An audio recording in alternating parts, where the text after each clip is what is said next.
I'm recording. Okay. This is Coral Reefs by Megan and Jessica.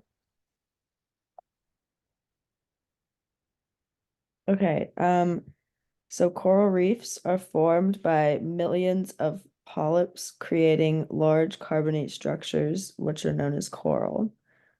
They're home to millions of other species and organisms, such as autotroph invertebrate, fish, and mammals. Coral reefs are known not only for their colorful appearance, but for their biodiversity and ecological significance. They are an essential marine ecosystem. However, they are increasingly imperiled by anthropogenic factors such as climate change, ocean acidification, pollution, and overexploitation. Okay.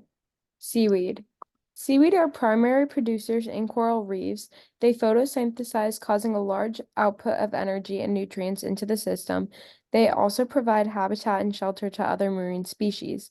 Seaweed overgrowth in a reef can be harmful, causing damage to coral structures, nutrient pollution, and a difficult competition for space.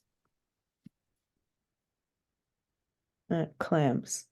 So, clams within coral reefs help to counteract excessive nutrients. This prevents overpopulated algae growth.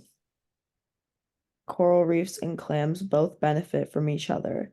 Clam shells are made out of calcium carbonate, which is the same material responsible for creating coral skeletons. So this is how clams benefit from coral reefs. And then coral reefs benefit from clams because they serve many of the animals that live in the coral reefs. One example is that they provide a surface for epid epibio biotes, bionautes, which are organisms that live on the surface of other organisms. Clams are essential to maintaining the food chain and balance of the ecosystem. Okay, parrotfish. Parrotfish play a crucial role in maintaining the health and balance of a coral reef ecosystem. Parrotfish are herbivores that graze on algae growing in coral reefs. By controlling the algae growth, they prevent algae from outcompeting corals for space and light, which is vital for coral health and resilience. Parrotfish also contribute to the process of bioerosion by eating dead coral and algae. Through this, they facilitate coral growth. By promoting coral health and preventing overgrowth, they help maintain the complex habitat structure that supports a wide variety of marine species. Sea otters. Sea otters are essential predators in coral reefs. One of the main sources of food for sea otters are sea urchins that live in the coral reefs. And sea urchins, if overpopulated, pose a threat to coral reefs as they feed on the coral. Sea otters help to keep the food chain balanced and maintain a healthy predator-prey relationship within the ecosystem. At the base of the food web are primary producers, primarily photosynthetic organisms such as phytoplankton and algae. These organisms form the foundation of the reef by converting sunlight into organic matter through photosynthesis. Primary consumers, including small fish and vertebrates like zooplankton and herbivorous organisms such as parrotfish and sea urchins, feed on primary producers.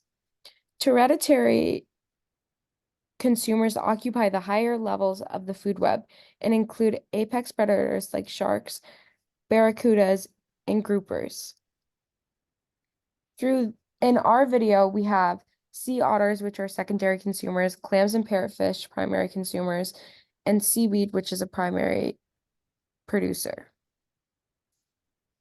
Threats facing coral reefs. So, although coral reefs are some of the most extraordinary and essential marine ecosystems, they face numerous threats that endanger their existence. Climate change, which rising sea temperatures lead to coral bleaching, which is when corals expel their symbiotic algae, which causes them to lose their color and vital nutrients. Ocean acidification, which is the result of increased carbon dioxide absorption, and it happens when CO2 in the atmosphere dissolves into the ocean and weakens the coral skeleton, and pollution, which can come from runoff, coastal development, and marine debris. This is our video. Coral reefs. It's Here's called the polyp lid. stinging tentacles. Species